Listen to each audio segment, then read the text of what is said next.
think I think maybe to round out this creator economy talk and being an individual creator, what are some things you've learned maybe that going full time you maybe weren't expecting as far as like running the business? Because I think there's probably when earlier when you said I just get to read and write pretty much all day as my job. There's Mhm. also the side of running the business that I'm sure was a whole new experience too. What about that have you learned? What are some lessons you've learned? What are some things that you think are important to running an individual business now? Yes. So the thing that I've learned that I never had to think about before when I was at Fortune was, well, how to make money. And the Yeah. reason, and the biggest thing that I've learned with the profile is because it's a subscription model. So the reader pays me directly. I can see a direct correlation between what they find valuable and what they're willing to pay for and what they're not, because they're essentially voting with their dollars. When you have an advertising based business, you don't really see that because you can write a bunch of crap that gets a bunch of clicks and you make advertisers happy, but the Right. reader suffers. So when I first started the profile, I was charging, I didn't know. I was like, I have no idea how much people are willing to pay for something like this. So I started with $10 a month or $100 a year.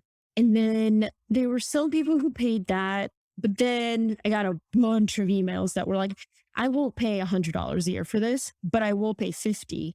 And once I heard that enough, I dropped Hmm. it and it just skyrocketed. And it's like, oh, okay. So you just have to kind of experiment because people will Yeah. tell you directly. I never had that sort of feedback before. The other thing that I've learned is that you have to ask yourself, is what I'm working on, am I doing it just for the hell of it because I want to do it? Or am I doing it because this will actually grow the profile and that will actually grow revenue? Because I think a lot of Mm. writers get into these like creative storms where you can't get out and you end up working on one project for 7 days and you haven't done anything else. With a biweekly newsletter, it's taught me that like I can't do that. I mean, I can, but I would have to use extra time that I carve out for Mm. myself instead of the bread and butter of what keeps the business going. And the third thing that Right. I've learned is that consistency plus time equals trust.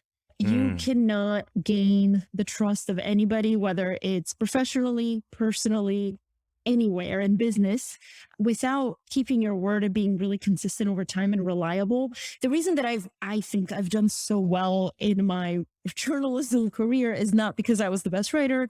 It's not because I was the smartest or most talented. It's because when people needed me, like they could rely on me and I would always be there Mm. and meet deadlines, etc. It's the same here and it really pisses me off when I sign up for a newsletter and I'm so excited to get it.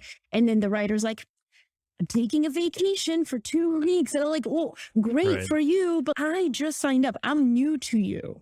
So I Mm. wanted to avoid that at all costs because I take it seriously that people pay me. So I don't ever want somebody to pay me and me being like, I'm getting married next weekend, so you're not going to hear from me.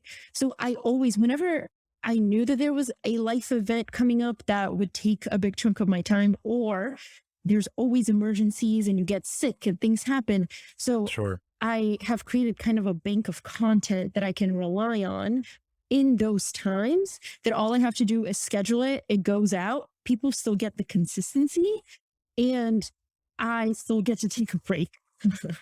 Totally. No, that's so, so smart. I've been that person who, I get tired or worn out or whatever, and I choose to pivot or whatever it is. And then I know I've gotten feedback, like direct feedback from people where it's like, that's really disappointing when you stop or when because it really is like you're kind of making a promise. And it sounds silly, but it's Hmm. true. If someone signs up for your email newsletter, even if it's free, they're signing up for a promise to get something of value from you because they're giving something valuable to you in return. And I really do think like taking that seriously and that consistency seriously is really, really wise. I think you also banking content is interesting. Can you dig into that a little bit? Like how you have or content kind of ready to go for those times when you're gone. Do you just have them ready like at all times? Yes. So I never, I'm pulling it up right now. I have a place where I have evergreen columns. So these are things that like I've thought about and written. Mm, So they're there. I haven't used them yet, but like if I'm ever short of content or I ever want to take a vacation, I can pull one of them. It's still me, it's still original content. I still wrote right. it, but just I have it in this bank. So right now I have one, two, three, four, five, six, seven, eight. So that's 2 months worth of It's columns. amazing. And then Yeah. for the Wednesday dossiers that I mentioned on different people, I I have again 2 months worth, and I have some that I've never published, like Stacey Madison, the creator of a pita chip empire, Melanie Perkins, the billionaire founder of the world's most valuable software startup. That is so cool. I'm very jealous. That's that's But inspirational to save up a bank of work because now you can, literally fall off the map for 2 months. Still take care of your audience. It's really cool. it just the one thing I will say is it does suck like in the moment where you're like, oh, I have to take maybe an extra day and do this and Right. it'll take me a long time, etc. But I in those situations where I'm always like, oh, this sucks, I always say like future Paulina will thank you. And that's what Yes, keeps me 100. going.